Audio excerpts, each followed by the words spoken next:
Hi, my name's Neil and I'm an adult chess improver. Wait a second, that sounds a bit like the sort of introduction one might make in a cold, drafty church hall at a recovery meeting. But we talk about chess addicts, so perhaps that's appropriate. Anyway, this is the first video on my new YouTube channel, so a good place to start would be telling you a little bit about my background as a chess player and what I'm doing now.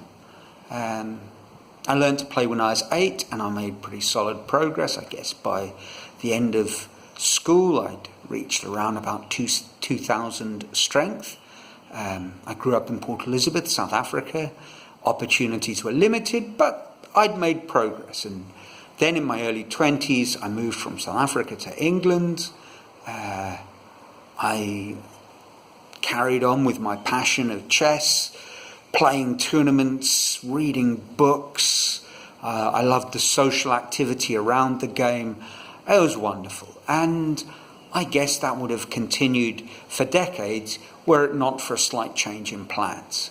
I was a maths teacher and I came across an ad, went for an interview and took a job in Lima, Peru, and joined the international teaching circuit. When I got to Lima, I had a wonderful time. It was fantastic, but I never really found the chess scene and I guess drifted out of the game. And then I moved to Sao Paulo, and obviously chess is a thriving activity in Brazil, but again I never really reconnected to my chess playing, and things would have carried on like that were it not for the fact that the school I was working at started a chess club. For some reason it didn't have one, and it was a pretty well connected, successful sort of school, so they didn't do things by half measures, and the chess coach they contracted was none other than Giovanni Vescovi, 8 times Brazilian chess champion, and that kind of motivated me to get back into playing. So I was playing on the internet, on chess.com, and I was having a wonderful time.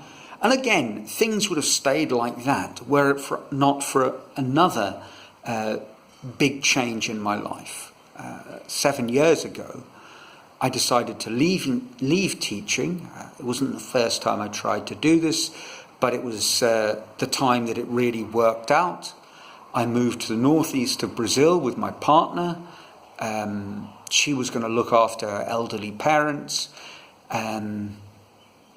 We were going to live off the income, or we live off the income of an apartment that I bought in Sao Paulo, and I decided to follow my passion at the time, which was quite different to chess.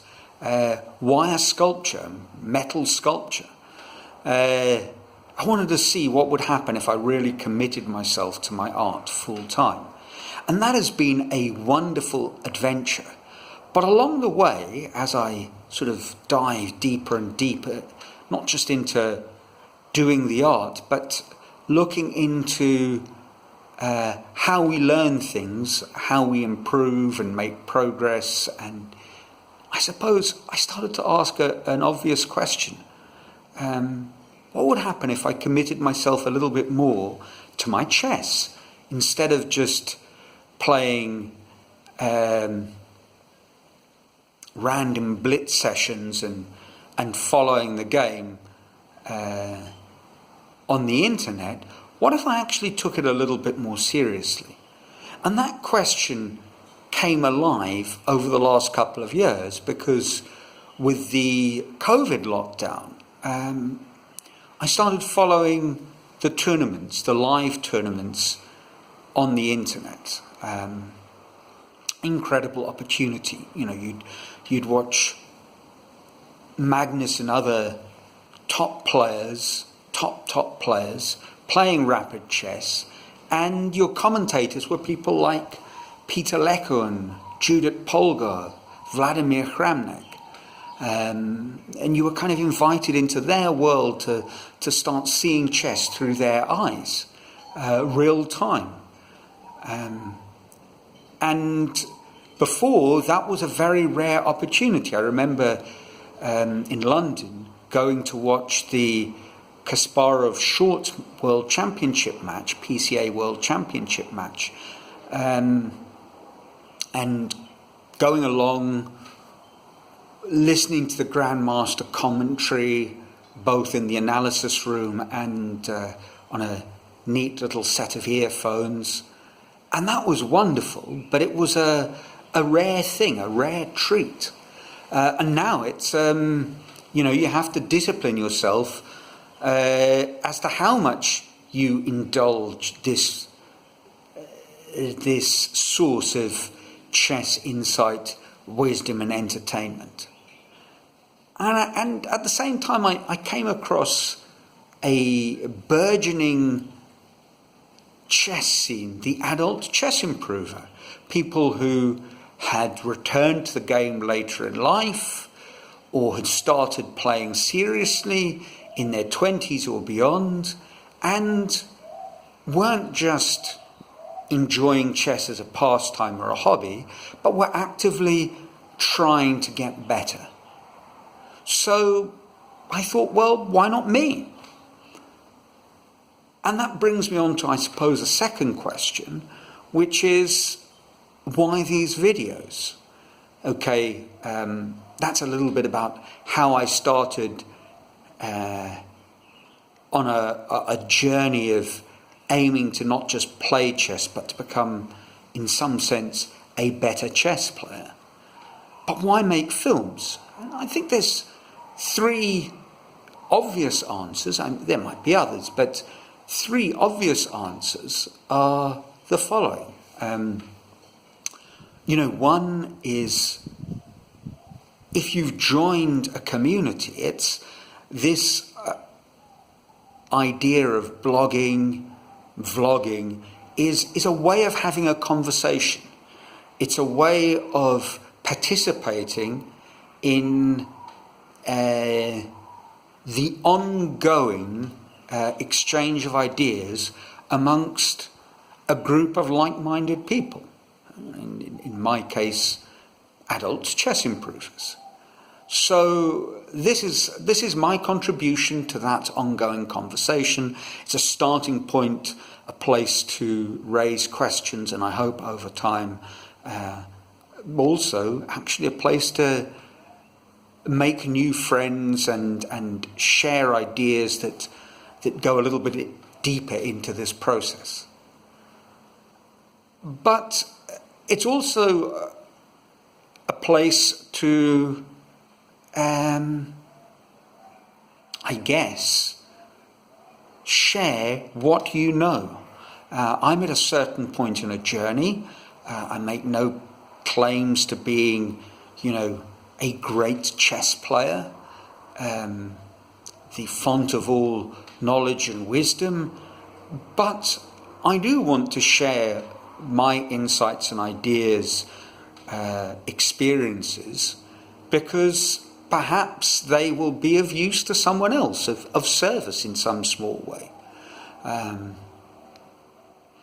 This is not going to be a teaching channel, and even though I do intend to make videos that discuss chess content in more depth, I think if you want to understand how to exploit a weak square in your opponent's camp, there are better people than me talking about that.